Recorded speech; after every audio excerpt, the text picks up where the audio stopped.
Someone looks you dead in the eye and says something designed to hurt you. Your chest tightens. Your face goes hot, and in less than a second before you've even decided anything, your mouth is already moving. That's not weakness. That's biology. Your brain was built millions of years ago to treat every insult like a predator, and it still hasn't gotten the memo that words don't kill you. So it floods your body with the same chemicals it would use to fight off a wolf, and now you're standing in a kitchen, or an office, or a comment section, chemically prepared for combat, over a sentence. Here's the part almost nobody tells you. The person provoking you is not actually trying to beat you in an argument. They're trying to borrow your control, because the moment you react without thinking, they've decided how the next 5 minutes of your life will go. Not you. There is one fictional figure who has become a symbol for the opposite of this, a man surrounded by chaos, insults, and threats every single night, who somehow never lets any of it dictate his next move. Batman isn't feared because he's the strongest person in the room. He's feared because nothing in the room can make him lose himself. By the end of this video, you will know exactly what to do in the first 3 seconds of a confrontation, how to think clearly while someone is trying to make you angry, how to speak so that you keep your power instead of giving it away, and how to walk out of any conflict with your composure fully intact. Let's begin where it all actually starts. Inside your own nervous system, the first reaction is the danger. The instant you feel disrespected, your amygdala fires before your rational brain even wakes up. This is fight or flight. Adrenaline hits your bloodstream, your vision narrows, and your thinking brain, the part responsible for nuance, patience, and long-term consequences, temporarily goes offline. This is why people say things in arguments they'd never say if they had 10 more seconds to think. It's not that they're bad communicators, it's that they let a 5-second chemical surge write dialogue for the next 10 minutes of their life. Batman's philosophy is simple here. The strongest person in a conflict is rarely the loudest one. It's the one still operating with a working brain while everyone else is running on instinct. So here is your first tool, and you can use it today. The moment you feel that heat rise, stop. Physically stop, even for 1 second. Take one slow breath in through your nose, unclench your jaw, because a tight jaw keeps your nervous system locked in threat mode. Lower your voice instead of raising it. Do not answer instantly, even if the silence feels uncomfortable. That 1 second is where your power lives. Control the space between trigger and response. There's a difference between 3 things people constantly confuse: what happened, what you felt, and what you chose to do. Emotional control doesn't mean you stop feeling angry, embarrassed, or hurt. It means you refuse to let that feeling make the decision for you. Here's a system you can actually use in real time. Notice the trigger. Pause before speaking. Label the emotion silently. This is anger. This is embarrassment. Choose your response deliberately. Then act on your terms, not the emotions. Try this the next time a coworker criticizes your work in front of others. Notice the sting. Pause instead of defending yourself instantly. Label it, I feel exposed right now. Choose whether this even deserves a response in this moment. Then act with intention, not impulse. That 5-step gap is the exact space Batman operates in when a room full of criminals is screaming at him and he says almost nothing at all. Never let anger make your decisions. Anger feels like clarity. It isn't. It's confidence without accuracy. Angry people speak louder, but they think worse. They make bigger promises and worse decisions. And ironically, the angrier you become, the easier you are to manipulate, because a predictable person is a controllable person. Learn to notice the physical signs before the words come out. A racing heart, a tight chest, clenched fists, a rising voice. These are warnings, not commands. When you notice them, slow your breathing on purpose, relax your shoulders, speak slower than feels natural, because speed feeds the fire. Ask one clarifying question instead of firing back, what exactly are you trying to say? It buys you time and often exposes that the other person hasn't thought this through either.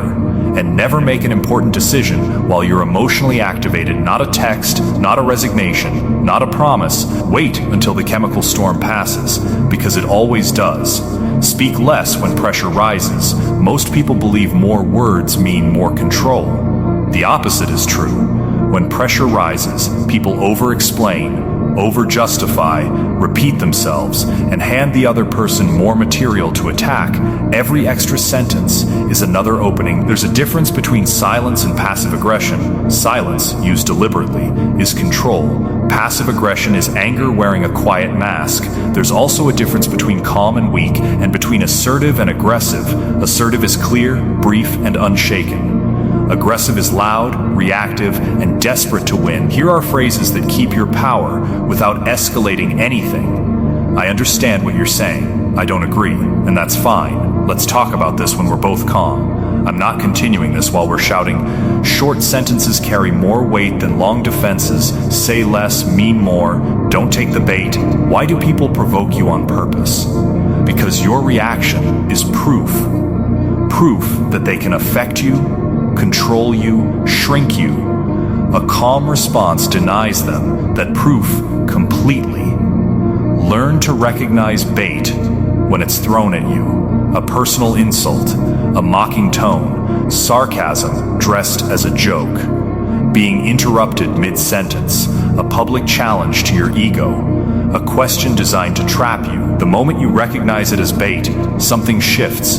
You realize you don't have to answer every challenge thrown your way. You don't have to prove yourself to someone who already decided not to respect you. You don't have to win every single interaction to remain the stronger person.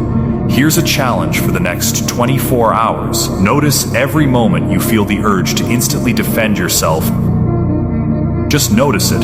Pause before you respond. Even for 2 seconds, you'll be shocked how many arguments quietly disappear the moment you stop feeding them. Know when to walk away. This is not about tolerating disrespect or staying in situations that hurt you. Walking away is not weakness. It is one of the most powerful decisions a person can make in the middle of conflict.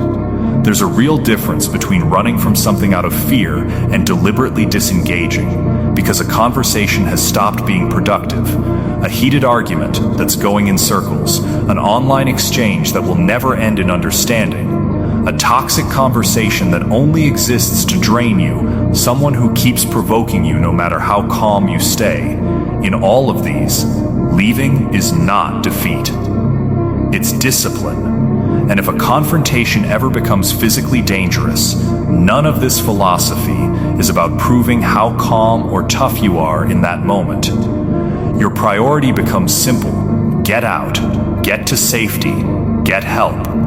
Composure means nothing compared to your safety. Never let pride keep you in a place your instincts are begging you to leave. Become impossible to provoke. Here's the truth almost nobody wants to hear. Calmness is not something you discover in the middle of a confrontation. It's something you build long before the confrontation ever happens.